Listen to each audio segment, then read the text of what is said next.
In this video, we will be replacing the sway bar links in this 2008 Hyundai Elantra. To set up for this repair, I have placed wheel chocks behind the rear tires. I have set the emergency brake, and I have jacked the car up just high enough so that the wheels are a little bit off the ground, and I have placed safety stands underneath the front of the vehicle. And we will need to remove the front tire to get access to the sway bar link. The sway bar link is located behind the wheel assembly.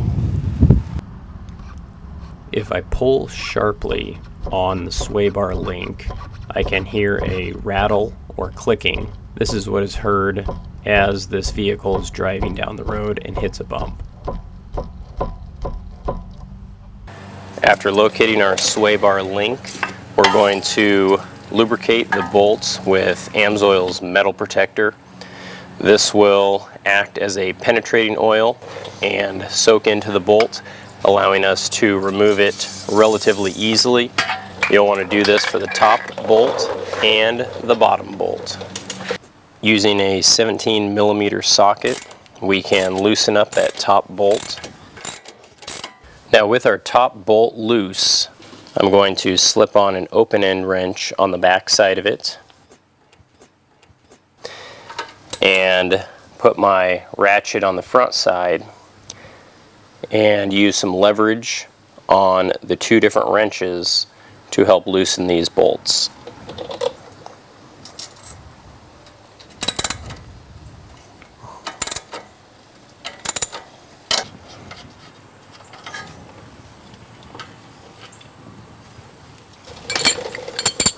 And I can slip the top end out. I will need to repeat the same procedure for the bottom side.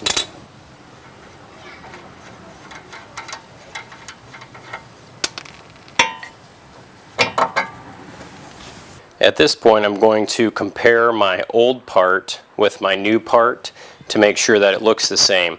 If something does not look quite right at this point, you want to double check and make sure you have the right part. As I take a look at the old part, it is clear that the boot has started to separate. Installation of the new part follows the reverse procedure for taking off the old one.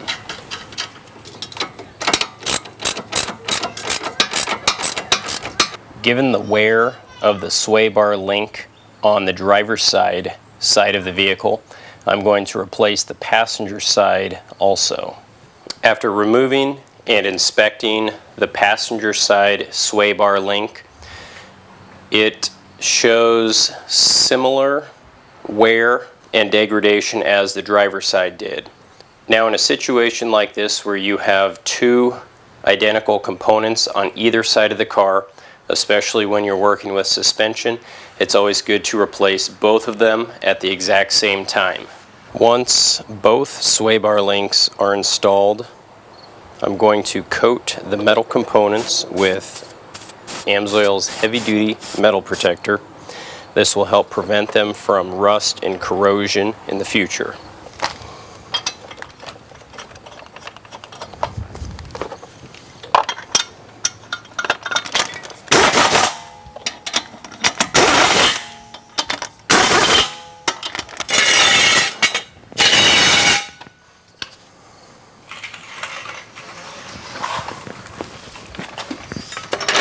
And lastly, we need to take it for a test drive and make sure everything sounds good.